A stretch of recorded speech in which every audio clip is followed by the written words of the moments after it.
কোরআন শরীফ নিয়ে আসেন, আরো আলেম ওলামা আছে, নিয়ে আসেন। তাহলে দরুদ শরীফ পড়তে হবে যদি আমার সামনে বসে থাকেন। সবাই জবান খুলেন, আল্লাহুম্মা সাল্লি আলা সাইয়্যিদানা মাওলানা মুহাম্মদ ওয়া আলা আলি সাইয়্যিদিনা মাওলানা মুহাম্মদ। আমাদের জবান না খোলার কারণ আছে কিছু কিছু, বলবো। আমি সরাসরি ওয়াজের মধ্যে চলে যেতেছি। আমি ভূমিকা রাখার কোনো সময় রাখি না। বিভিন্ন কথাবার্তা কয়ে আপনাদেরকে বুঝ দিয়ে আমি তা বলবো না। আমি সরাসরি ওয়াজের মাঝখানে চলে যাচ্ছি। সাল্লাল্লাহু আলাইহি, আল্লাহ বলেন আমি আমার রাসূলের উপর আমি কি করি? কথা বলেন, দরুদ পড়ি। আল্লাহ কি করেন? দরুদ পড়েন। মানুষ পড়তে চান না, কারণ কোথায়? রাসূলের প্রতি তো দরুদ তারাই পড়ে নাই যারা রাসূলের শত্রু ছিল। কি ছিল? কথা বলেন, শত্রু। রাসূলের শত্রু কে ছিল?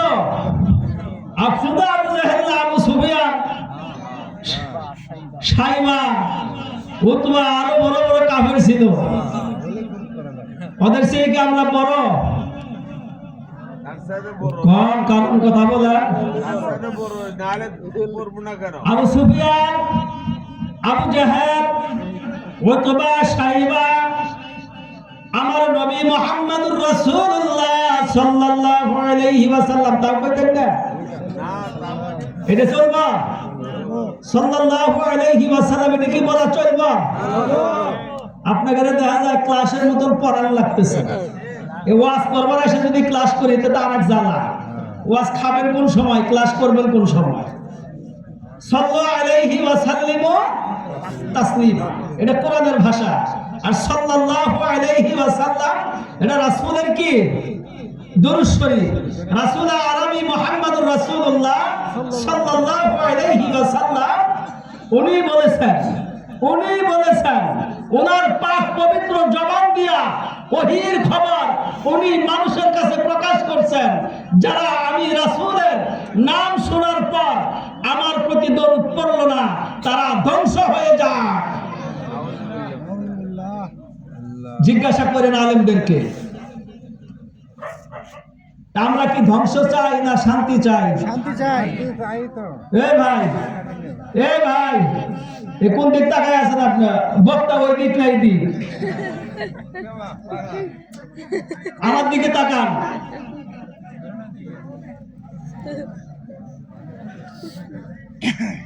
রাসূলের প্রতি দরুদ পড়তে আমাদের এত কার্পণ্যতা কোথায়? এত দলিল কোথায়? এত ফতোয়া কোথায়?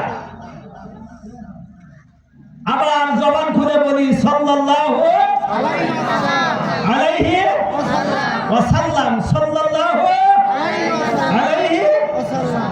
মানে কবরের ভিতরে যখন রাইখা দেই বিসমিল্লাহি ওয়া আলা মিল্লাতি রাসূলিল্লাহ, খুব কবর পাই নাকি? হ্যাঁ, জীবিত থাকতে জীবনে হইল না যাহা, মরিলে কি হইবে তাহা। জীবন থাকতে যদি রাসূলের সাথে মহব্বত আপনার আমার না হয়, কবরে যায় লাভ হবে না, লাভ হবে না, লাভ হবে না। কাগজে কলমে লিখে নিয়ে যান, ইবাদত 2 আনা, ভালোবাসা লাগবে 14 আনা, এতে হবে 16 আনা। তাতে হবে ইমানদার, মুমিন আর মুসলমান। কালেমা পড়লাম, পাহাড় মতো 4টা দাড়ি রাখলাম, মাথায় টুপি রাখলাম, জুব্বা গায়ে রাখলাম, রাসূলের নাম শুনতে পারি না, রাসূলের নামে দরুদ পড়ি না, রাসূলের মহব্বত অন্তরে নাই, কলমে নাই, আত্মায় নাই, আবার মুসলমান দাবি করি, এই মুসলমানের কোনো কাম নাই। বয়ান শুনবেন না খেদাবেন? ভাগবেন? থাকবেন নাকি? হাত তুলেন। এই যে পিছনে যারা না থাকেন তারা এখনই জানগা, আমি যা কমু আর ওই কমু। আলহামদুলিল্লাহ, হাত নামা। তাহলে আমাদের রাসূলের প্রতি মহব্বত রাখার দরকার আছে কি? আছে। মুখে মুখে না অন্তরে? অন্তরে। গেরাম বেরে অগাধ পানি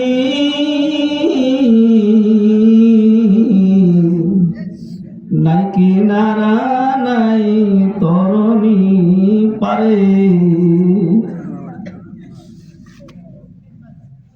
গ্যারাম্বরা অগাধ পানি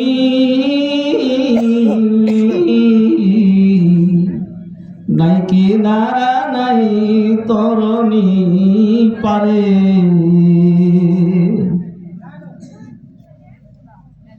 কবরেতে যাবে যেদিন পাবি না রাসূলের সুপারিশ সেদিন মুখে মুখে বলো নবী মুখে মুখে বলো নবী অন্তরেতে মুনাফিকি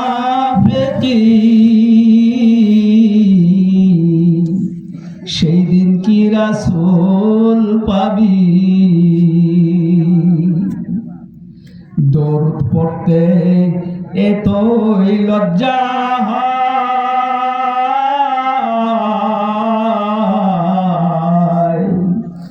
শরম ঈমান নাই যে তাহার লজ্জা শরম নাহি যাহার লজ্জা শরম নাহি যাহার ঈমান যে নাই তাহার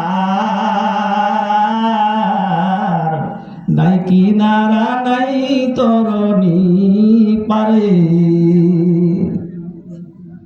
কবরের মধ্যে যায় রাসূলের সুপারিশ চাইবেন এত সহজে পাবেন না মনে রাখেন এত সহজে পাবেন না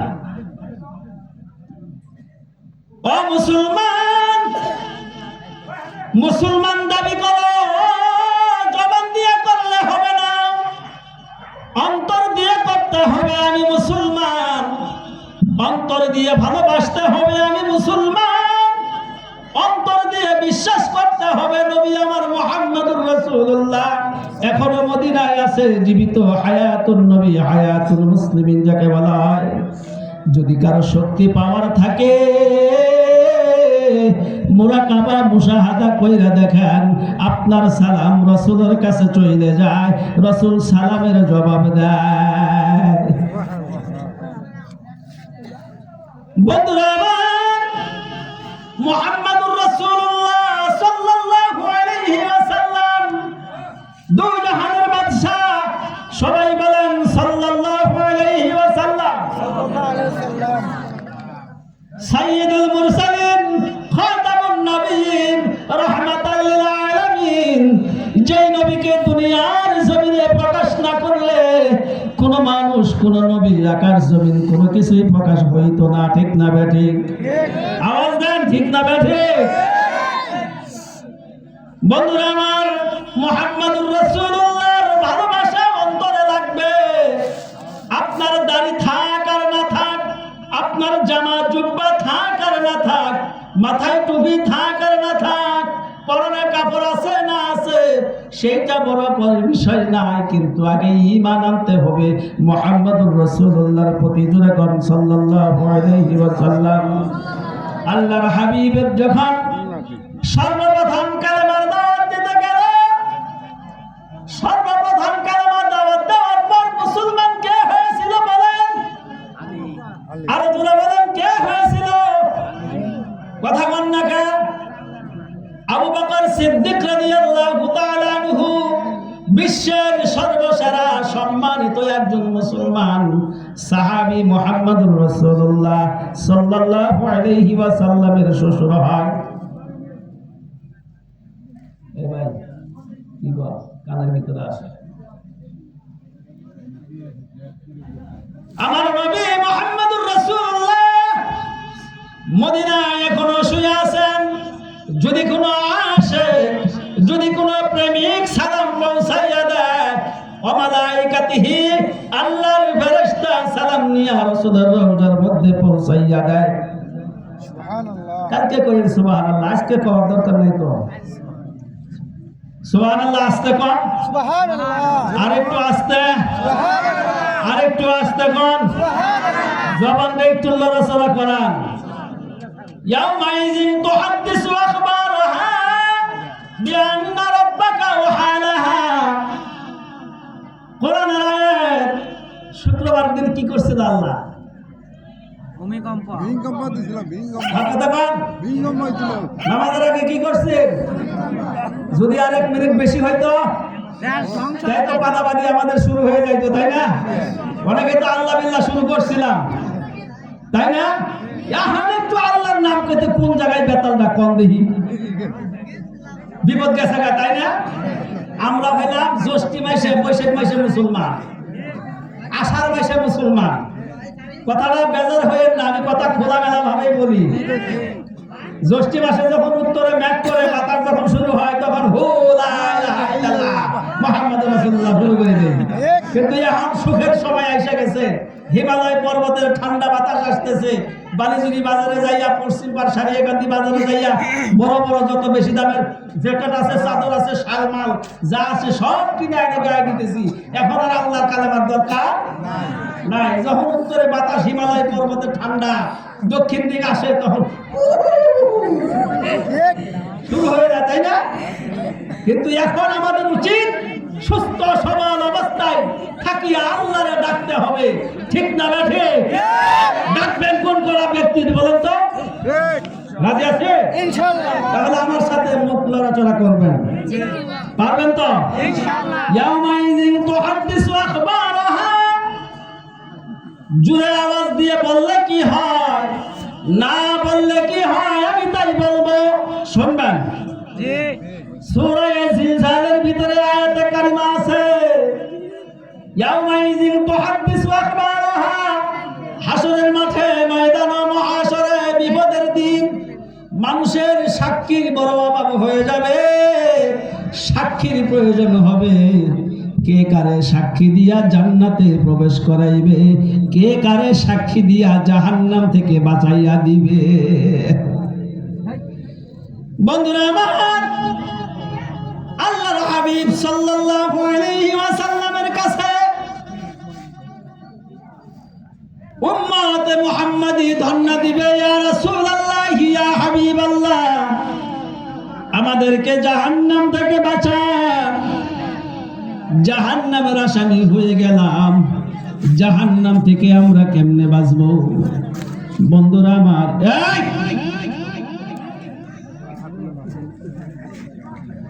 ইয়াউমাইযিন তুহাদ্দিসু আখবারাহা। সাক্ষীর জন্য মানুষ দৌড়াদৌড়ি করতে থাকবে। মায়ের কাছে যাবে, বাবার কাছে যাবে, ভাইয়ের কাছে যাবে, এইরকম বন্ধু বান্ধবের কাছে যাইতে থাকবে, দৌড়াদৌড়ি করতে থাকবে। আমার একটু সাক্ষী দাও। আকাশ জমিন বৃক্ষলতা গাছপালা মাটি পানির মাছ পর্যন্ত মানুষের পক্ষে সাক্ষী দেওয়ার জন্য দণ্ডায়মান হয়ে থাকবি। বলবে আল্লাহ, অমুক দিন অমুক গ্রামে অমুক রাত্রে অমুক সময় তোমার গোলাম, তোমার এই বান্দা তোমার নাম জুড়ে জুড়ে লইছে। আমি গাছ বৃক্ষলতা সাক্ষী, তরুলতা সাক্ষী, তুমি তারে জান্নাতের ফয়সালা করিয়া দাও।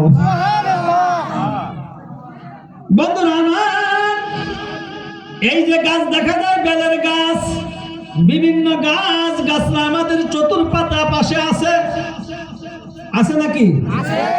গাছ আছে। আমাদের ফল খাওয়া হয়ে গেলে কিছু কিছু গাছ আমরা একবারে জন্মোত্তরে বিদায় করে দেই না? যেমন কলা গাছের কলা খাওয়া হয়ে গেলে গাছ একবারে বিদায় হয়ে যায়। ও গাছ আর দ্বিতীয়বার দুনিয়ার জমিনে আসে না। আসে কি? থাকে তার উয়া পোয়া, থাকে তার জেলা ফুলা, ওগুলা আবার বড় হয়, দিন দিন আবার তারা কলা দিতে থাকে। এইরকম আনারসের গাছ আছে, যারে একবার কাটার পর দ্বিতীয়বার আমরা আর রাখি। কিন্তু না না না, গতকাল আমি দেখে আসলাম মৌলভীবাজার, সিলেট এবং শ্রীমঙ্গল 2 দিন ছিলাম। বড় বড় উঁচু উঁচু পাহাড়, পাহাড়ের উঁচা থেকে নিয়ে নিচু পর্যন্ত আনারসের চাষ করতেছে। উঠতে কোমর লেগে যায়, 20 থেকে 30 মিনিট সময় লাগে। এমন এমন পাহাড় আমাদের বাংলাদেশেই আছে। বন্ধুরা আমার, এই পাহাড়গুলো মানুষের জন্য সাক্ষী দিতে থাকবে, ও আল্লাহ তোমার গোলাম আমার সামনে তোমার জমিনে বৈশা বৈশা তোমার নাম নিছে, মাওলা তুমি তারে মাফ করিয়া দাও। বন্ধুরা আমার, ওই আনারস গুলোর গাছ আমি দেখলাম, তারা খাওয়ার পর গাছটা উঠাইয়া গাছের গুঁড়া কাইটে দিয়া মাথার কিছু পাতা পেঁয়াজের মতন কাইটে দিয়া আবারও লাগায় কচু গাছের মতন পোয়া তারা এরকম করিয়া চাষ করে। আমি দেখে আসছি গতকাল, বেশি দিনের আগের কথা নয়। এক রাত ছিলাম শ্রীমঙ্গলে, আর এক রাত্রি ছিলাম আমি সিলেটের শহরে। বাইরে আমার, আল্লাহর জমিনে আল্লাহর গোলামের জন্য আল্লাহ এমন কিছু বাদ রাখা নাই যা না দিছে। সুবহানাল্লাহ বলেন না? বাইরে আমার, আজকের এই মাহফিলে পয়সা যদি কোনো ব্যক্তি আল্লাহর নাম মহব্বতের সাথে অন্তর দিয়া, কলব দিয়া, জবান দিয়া, আওয়াজ দিয়া যদি বলেন আলহামদুলিল্লাহ, আল্লাহু আকবার, সুবহানাল্লাহ, আপনার এই কথাগুলো সাক্ষী হয়ে থাকবে। আনেন কোরআন শরীফ, একটা কোরআন শরীফ দেন, আমি দেখায় দেখায় দিয়ে যাব কোন আয়াতের মধ্যে কি বলছে। ইয়াউমাইযিন তুহাদ্দিসু আখবারাহা, হাসরের মাঠে জমিনগুলো মানুষের পক্ষে সাক্ষী দিবে, গাছগুলো মানুষের পক্ষে সাক্ষী দিবে, তরুলতা বৃক্ষলতা মানুষের পক্ষে সাক্ষী দিবে, আকাশ জমিনগুলো মানুষের পক্ষে সাক্ষী দিবে। কিন্তু মানুষ বড়ই হতভম্ব হয়ে গেছি, আল্লাহর নাম জবান দিয়ে নিতে আমরা বড় কৃপণতা করি। একটু জিকির করে লা ইলাহা ইল্লাল্লাহ, জোরে লা ইলাহা ইল্লাল্লাহ, লা ইলাহা ইল্লাল্লাহ, লা ইলাহা ইল্লাল্লাহ, লা ইলাহা ইল্লাল্লাহ, লা ইলাহা ইল্লাল্লাহ, লা ইলাহা ইল্লাল্লাহ, লা ইলাহা ইল্লাল্লাহ, মুহাম্মাদুর রাসূলুল্লাহ সাল্লাল্লাহু আলাইহি ওয়াসাল্লাম। ভাই গো, জবান লড়াইতে বড় কষ্ট হয়, ঠিক না ঠিক? অন্তরটা নষ্ট হয়ে গেছে। আর শয়তানু জাসিমুন আলা কলবি বনি আদম, ফাইজা যাকারাল্লাহু খানাসা ওয়া ইজা গাফালা ওয়াসওয়াসা। আমাদের কলবটা নষ্ট হয়ে গেছে, আমাদের দেহটা নষ্ট হয়ে গেছে, আমাদের মন নষ্ট হয়ে গেছে। আল্লাহর জিকির করতে মনে চায় না। আল্লামা জালালউদ্দিন রুমি রাহমাতুল্লাহি আলাইহি মাসনাবি শরীফ নামে একটা কিতাব লিখে গেছেন। এই কিতাবের ভিতরে লেখছেন, আমি বর্ণনাটুকু না বলিয়া শুধু অর্থটুকুই বলতেছি।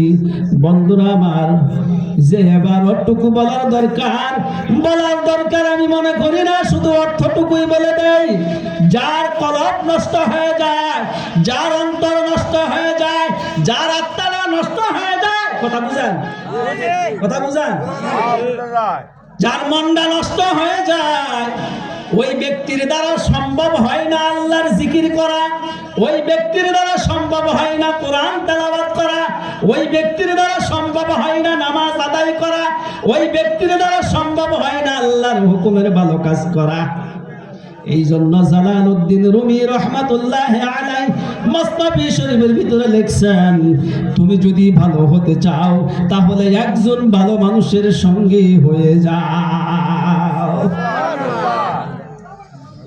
যখন তোমার ভালো কাজ ভালো লাগে না, নামাজ পড়া ভালো লাগে না, রোজা করা ভালো লাগে না, হজ করা ভালো লাগে না, দান করা ভালো লাগে লাগে না, মসজিদে ভালো লাগে না, আলেম ওলামার কথা ভালো লাগে না, তখন তুমি মনে করবা তোমার কলবটা নষ্ট হয়ে গেছে, তোমার অন্তরটা নষ্ট হয়ে গেছে, তোমার দিলটা নষ্ট হয়ে গেছে।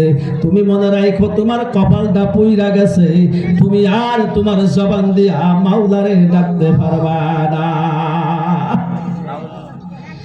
বন্ধুরা আমার, আমি তাই বলতে চাই, এলাকার মানুষ আল্লাহ বলা হইলে কি আমার দোষ হবে? কথা বল, আমার ঠেকা হবে, আমার লস হবে, আমার কমতি হবে? তাহলে কিছুই হবে না।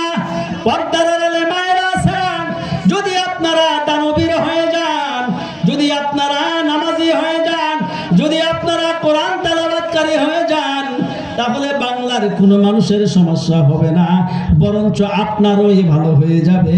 আল্লাহ আপনাকে দয়া করবে এবং যা কিছু প্রয়োজনের দরকার আল্লাহ মিটাইয়া দিবে। সুবহানাল্লাহ।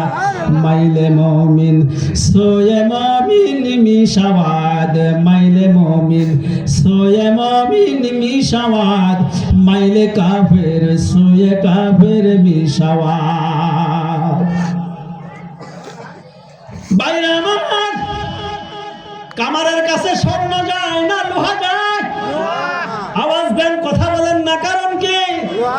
কামারের কাছে লোহা যায় না, স্বর্ণ যায়। লোহা যায়, স্বর্ণকারের কাছে লোহা যায় না, কামারের কাছে লোহা যায়। কামারের কাছে লোহা যায় আর স্বর্ণকারের কাছে স্বর্ণ যায়। আমরা এখানে বসে আছি, হিন্দু না মুসলমান? সবাই মুখটা খুলেন, আমরা সবাই কি মুসলমান? আমাদের জবানে থাকার দরকার লা ইলাহা ইল্লাল্লাহ, কিন্তু আমাদের মুখে কি আছে?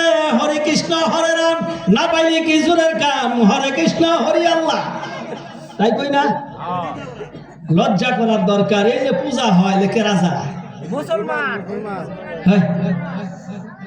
মুসলমান কোনদিন পূজা দেখতে যায় না, ডুবাই তো দেখতে যায়। হ্যাঁ, মুসলমান কোনদিনও যায় না, এই কথাটা বাদ দেন, আমি চ্যালেঞ্জ করব। এটা নামধারী চামড়া কাটা কিছু মুসলমান আছে, আর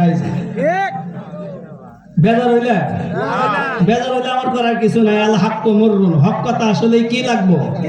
তিতা লাগবো। সরিষার তেল যেমন ভালো, বেশি দিলেই তিতা লাগবো, তাই না? পেঁয়াজ ভালো, কিন্তু বেশি খেলে কি উঠবো? গ্যাস উঠবো। সব ভালো কিছু খায় দেয় সাইরা, এক চাকা মূলা খায় ল্যাব গরম হয়ে যায়। আপনি যত নেকির কাজ করেন, একখান বদমাইশি করবেন, সব কি হয়ে যাব? নষ্ট হয়ে যাবে। এক নেতা ভালো একটি কথা বলে গেছে, খেয়াল করছেন কিনা আমি জানি না, যে হক কল্লা হক কর। এবার খালি আল্লাহর হক নিয়ে আমরা চিন্তা করি, এই যে বাড়িতে যে বান্দার হক নষ্ট করি, এটা তো চিন্তা করি না। বেজার হইতেছেন? হ্যাঁ, আমার কথা তো উত্তর দিতেছেন না, কারণ কি? আমার ওয়াজ এক বছর কেউ শুনলে বুঝে না, পরের বছর সে বুঝে যে এই বক্তার সাথে কথা কইতে গেলে উত্তর দেওয়া লাগবে। তো হযরত মুহাম্মদুর রাসূলুল্লাহ সাল্লাল্লাহু আলাইহি ওয়াসাল্লামের কি ছিল? দুইটা নাতিন ছিল। কি ছিল? দুইটা নাতিন ছিল। দুই নাতিনের নাম কি ছিল জানেন? কোন? হাসান আর হুসাইন। তারা আমাদের কি ছিল? ইমাম ছিল। আমাদের কি ছিল? খারাপ লাগতেছে আপনাদের? আমাদের ইমাম ছিল। বাইরা বাড়ির ভিতরে যে সকল মুসল্লিরা আছে, মাহফিলে পাঠিয়ে দিন, অনেক আওয়াজ আসতেছে বাহিরে। ইমাম হাসান আর হুসাইন রাসূলের কি ছিল? নাতিন ছিল। অত্যন্ত আদরের, স্নেহ ভাজনের, অত্যন্ত মহব্বতের আমার রাসূল জনাবে মুহাম্মদুর রাসূলুল্লাহ সাল্লাল্লাহু আলাইহি ওয়াসাল্লাম, উনি এই দুই নাতিনের জন্য ইহুদির হাতের কি খাইছেন? মার খাইছেন। কেন? দুই নাতিনকে একটু খুশি করার জন্য, একটু মুখে কিছু দেওয়ার জন্য রাসূলের কাছে কিছু ছিল না। যা সে ইহুদির কুয়ার পানি উঠায় দেওয়ার বিনিময়ে 2টি খেজুর নিয়ে ওই নাতিদের কাছে দিবে। নাতিরা কি আদরের ছিল না আদরের ছিল না? মুরব্বীরা এদিকে খেয়াল করেন, আদরের ছিল। যেই রাসূল কুয়ার থেকে পানি উঠাইতে দড়ি ছিঁড়ে বালতিটা কুয়ার ভিতরে পড়ে গেল, ইহুদি আয়েশা আমার রাসূলের গায়ে কি করছিল? তারপরে ইহুদির কি হয়েছিল? হাতটুকু মনে হয় দুনিয়ার জমিন থেকে মুহূর্তের মধ্যে ছিঁড়ে পড়বে, চৌচির হয়ে যাবে। তাৎক্ষণিক ইহুদি আমার রাসূলের কাছে হাতে হাত দিয়া কালেমা পয়রা কি হয়েছিল? মুসলমান হয়ে গেছিল। সেই কালেমার পাওয়ার এখনো আছে না নাই? আছে না নাই? আমি এই কথাটাই বুঝাইতে চাই আপনাদের কাছে, মুসলমানের পাওয়ার কতটুকু। আল্লাহর হাবিবের 2 নাতিন ইমাম হাসান আর হুসাইন একদিন রাত্রি বেলায় ঘুমাইছে, ঘুমের ঘরে স্বপ্নে দেখতেছে বিশাল বড় এক গাছের নিচে ঘুমাইতেছে। কথাটা বুঝে নেওয়ার চেষ্টা করেন, বুঝার চেষ্টা করবেন বন্ধুরা আমার। অনেকেই মাহফিল দেখার জন্য আসে, কেউ শোনার জন্য আসে, কেউ চক্কর মাইরে প্যান্ডেল দেখে চলে যায়, বুঝেন না? মুরগির নিচে অনেক ডিম দেওয়া থাকে, বাচ্চা সব ডিম হয় না। তা আজকে এখানে যাই কিছু শুনবেন বলবেন, বিভিন্ন জায়গা থেকে আলেম ওলামা আসছে, আল্লাহ যেন তাদের উসিলায় আমাদেরকে কি করেন? মাফ করে দেন। এই মনোমানসিকতা যারা নিয়ে বসছেন, যাদের দিলটা নরম হয়ে গেছে, অবশ্যই তারা মাফ পাবেন ইনশাআল্লাহ। বাইরা আমার এ হাসান আর হুসাইন রাত্রিবেলা ঘুমের ঘরে স্বপ্নে দেখে বিশাল বড় এক গাছ তাদেরকে ছায়া দিচ্ছে। স্বপ্নের মধ্যে দেখতেছে এই গাছটা এমন একটা তুফান চলে আসছে, তুফানের কারণে গাছ ভেঙে গেল। গাছ আর দুনিয়াতে রইল না, গাছের ছায়ার থেকে তারা বঞ্চিত হয়ে গেল। ঘুমের ঘরে স্বপ্নে দেখে সূর্যের আলো চোখে লাগছে, চোখে লাগার কারণে আর ঘুম হচ্ছে না, ঘুমটা ভেঙে গেল। স্বপ্নে দেখতেছে বিশাল একটি ঝড় তুফান আইসা তাদের উপর থেকে গাছটা ভেঙে গেল। শুধু গাছ ভেঙে গেল না, গাছের ছায়াও বন্ধ হয়ে গেল। সূর্যের আলো, অত্যন্ত শক্ত আলো চোখের মধ্যে লাগার পর, সূর্যের আলো চোখে লাগার পর ঘুম ভেঙে গেল। হাসান স্বপ্ন দেখছে, হুসাইনও স্বপ্ন দেখছে। এক ভাই আর এক ভাইকে ডাক দিয়ে উঠাইতেছে, ভাই উঠো, আমি এমন একটি স্বপ্ন দেখলাম যে স্বপ্নের কারণে ঘুম ভেঙে গেল। চলো আমরা নানুর কাছে যাই। নানুর কাছে যাইয়া স্বপ্নের ব্যাখ্যাটুকু বলে। হুসাইন বলে, ভাই হাসান তুমি কি স্বপ্ন দেখছো আমাকে বলো। হাসান বলে, না না না, তোমার কাছে আমি বলবো না। হুসাইন বলতেছে, হাসান তুমি যদি আমার কাছে না বলো, তুমি তো আমার ভাই, তুমি কার কাছে বলবা? হুসাইন বলে, না ভাই তোমার কাছে বলবো না, বলবো আমি আমার নানার কাছে।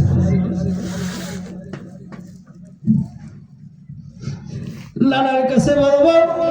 ইমাম হুসাইন বলে, না না হাসান আমি তোমার কাছে বলবো না।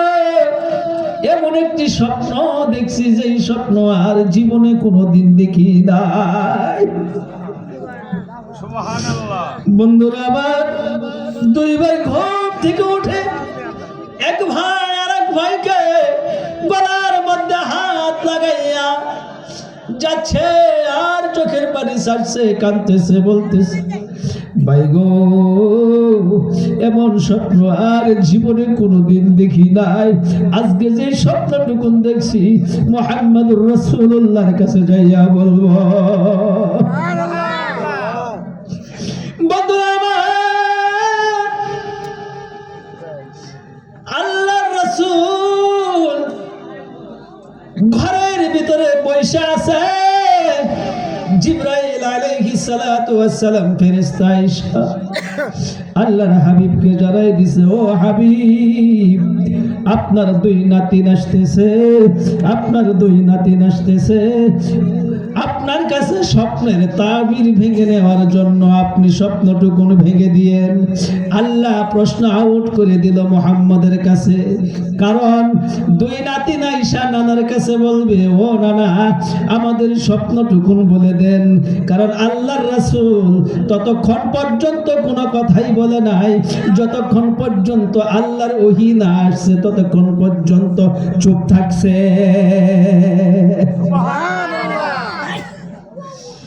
বন্ধুরা আমার, মুহাম্মাদুর রাসূলুল্লাহ সাল্লাল্লাহু আলাইহি ওয়াসাল্লাম চুপ করে বসে আছে হুজরার ভিতরে, যাই নামাজের উপরে। দুই নাতিন ঘরের দরজার মধ্যে ঢোকার আগে নানু ভাই বলে ডাক দিছে। আল্লাহর রাসূল জবাব দিয়ে বসছে, ও নানু ভাই কি বলো, কি বলো, তোমরা ভিতরে আসো। ইমাম হাসান ডান পাশে উরুর উপরে বসছে, ইমাম হুসাইন বাম পাশে উরুর উপরে বসছে। দুই নাতিনকে আল্লাহর হাবিব দুই ডানা দিয়া জড়াইয়া ধরছে, বলো তুমি আমরা কি বলবা। কিন্তু বলার আগে হাসান আর হুসাইন হাউমাউ করিয়া কাঁদতেছে, ও নানা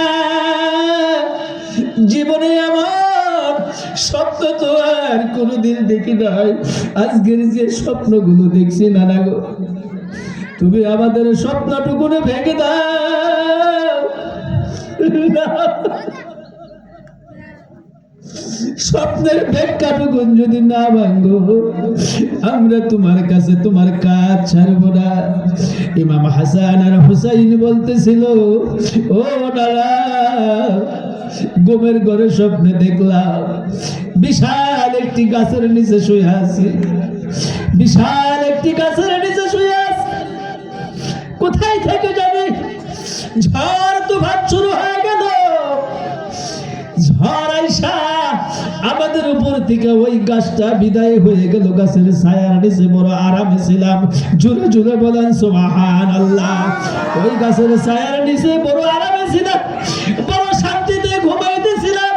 এমন শান্তি আর জীবনে কোথাও পাই নাই। এমন স্বপ্ন দেখলাম, হঠাৎ করে ঝড়ের কারণে গাছটা ভেঙে গেল। ও নানা শুধু তাই নয়, আরো ঘুমাইতে পারতাম, কিন্তু স্বপ্নের ঘরে দেখলাম সূর্যের আলো আমাদের চোখে লেগে গেছে, যার কারণে ঘুম ভেঙে গেছে, আর ঘুম আমাদের হয় না।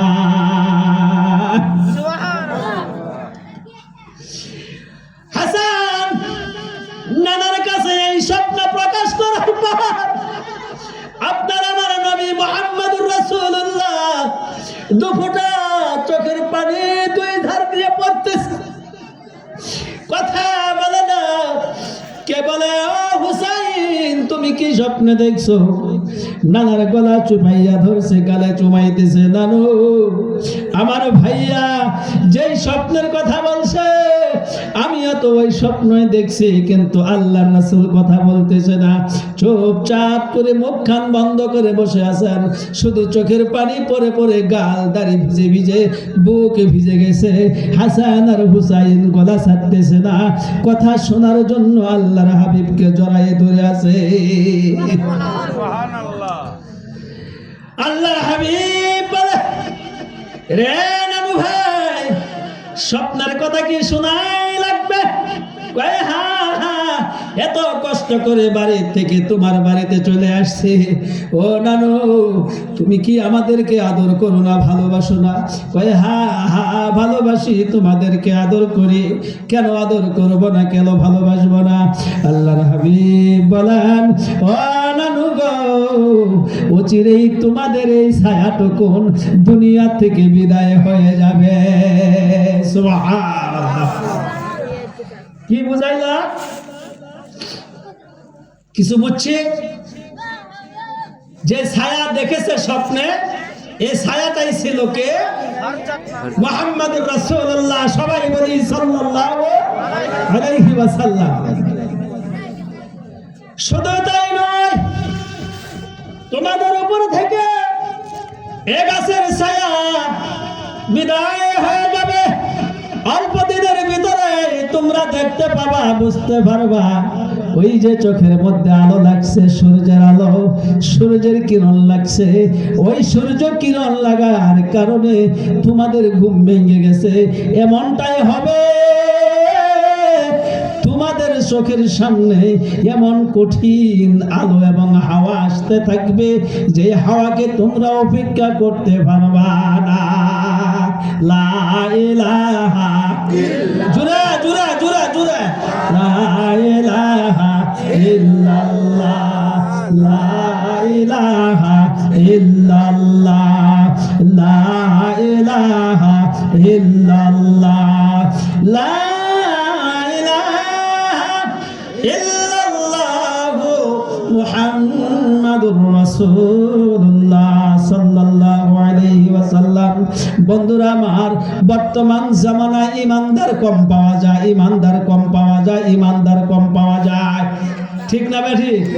ইমানদার পাওয়া যায় না, বেঈমানের আবির্ভাব বেশি হয়ে গেছে, ইমানদারের আবির্ভাব কম হয়ে গেছে। হক পথে চললে চামড়া থাকে না, বেঈমানের পথে চললে তার টাকার বোঝা ঘরে আটে না। ভাইরা আমার, খারাপ লাগতেছে? শুনবেন নাকি মন বেজার করে আছে? কয়েকটা মুরব্বী আমি ভালো করে ওয়াজ করতেছি আর দেখতেছি, মুখটা লড়াইও না, এতই বেজার আমার উপরে হয়েছে যে প্রকাশ করা যাচ্ছে না। কি আর ঠান্ডা, আমার বগল আইন গরম করবো। বন্ধুরা আমার, আল্লাহর হাবিব যখন হাসান আর হুসাইনের কাছে এই কথা প্রকাশ করে দিল, রে হুসাইন, ও আমার নানু ভাই, তোমরা কোনো চিন্তাই করো না, তোমাদের কাছ থেকে তোমাদের নানা ভাই বিদায় হয়ে যাবে, তারই আবির্ভাব আল্লাহ পাক তোমাদেরকে স্বপ্নের মাধ্যমে জানিয়ে দিছে। সুবহানাল্লাহ। ভাইরা আমার, যেই নবী মুহাম্মদুর রাসূলুল্লাহ সাল্লাল্লাহু আলাইহি ওয়াসাল্লাম 1 ঘন্টায় হয় না, কাগজ এসে গেছে, ছাইরে দেবো সারমোনা ধর্ম। এ পাশে কথা বলতেছে, এ কথা বন্ধ করে দেন, ও পাশে কথা বলতেছে বন্ধ করেন, ও পাশে কথা বলতেছে বন্ধ করেন। ওখানটাই শুনবার আইছি, আমারটা কারে শোনামু? সত্য কাজে কেউ নাই রাজি, সত্য কাজে কেউ নাই রাজি, সবই দেখি তা না না না, একই আজব কারখানা। সত্য কাজে কেউ রাজি আছে ভাই? কথা কম। সত্য কাজে কেউ রাজি আছে? নাই, সত্য কাজে রাজি নাই, মিথ্যার মধ্যে আমরা ডুবে গেছি। এই জন্য লালন ফকির বলছে, একজন হিন্দু মানুষ কিন্তু কথাটা চিন্তা করার ভাববার বিষয়বস্তু। সত্য কাজে কেউ নয় রাজি, সবই দেখি তা না না না, কিন্তু একই আজব কারখানা। আজব কারখানা কে বানাইছে? কে বানাইছে? ভাই কথা বল না, কে কে বানাইছে? মুখটা খুললে তুই কি আমার প্রতি বেজার নাকি? আহারে, এই জবান নিয়ে কই যাবেন আপনি? এই বন্ধ মুখ নিয়ে কবরে যায় লাভ হবো না। কবরে যাওয়ার আগে জবানটারে খুলে লা ইলাহা ইল্লাল্লাহ পড়ে কবরে যাওয়ার চেষ্টা করবো। রাজি আছে?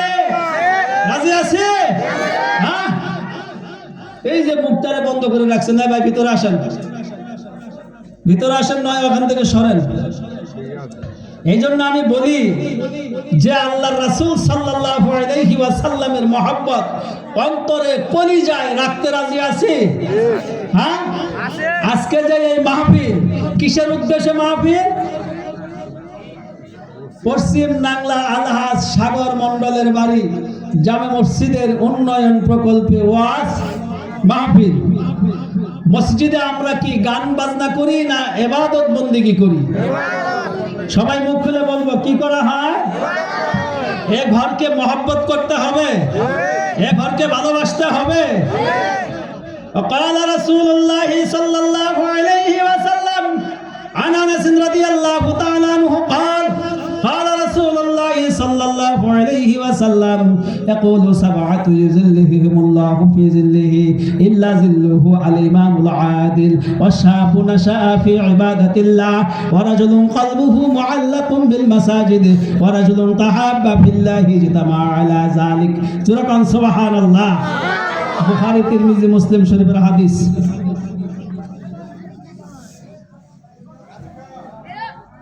আল্লাহর রাসূল সাল্লাল্লাহু আলাইহি ওয়াসাল্লাম বলেন, হাসরের মাঠে পর্দার আড়ালে মায়েরা যারা আছেন কথাটুকুন খেয়াল করবেন। হাসরের মাঠে এই চুপ, 7 প্রকার মানুষকে আল্লাহ তাবারাকা ওয়া তাআলা রহমতের আরশের ছায়ার নিচে স্থান দিবেন। জোরে বলেন সুবহানাল্লাহ। 7 প্রকার মানুষকে রহমতের জায়গার ছায়ার নিচে কি দিবেন? জায়গা দিবেন, স্থান দিবেন। শুনবেন, শুনতে রাজি আছেন? তার মধ্যে হবে আমাদের দেশের ন্যায়পরায়ণতা বাদশার কথা আছে এই হাদিস শরীফের ভিতরে। এর মধ্যে আছে আল ইমামুল আদিল ওয়া শাবুনা নাশা ফি ইবাদাতিল্লাহ ওয়া রাজুলুন কলবুহু মুআল্লাকুম বিল মাসাজিদ। এ উঠা বসা করবেন না কেউ। যার কলব, যার অন্তর, যার আত্মা মসজিদের সঙ্গে লাগায় রাখছে, হাসরের মাঠে ময়দান ও মহাশরে ওই ব্যক্তিকে আল্লাহ তাবারাকা ওয়া তাআলা রহমতের ছায়ার নিচে স্থান দিবেন।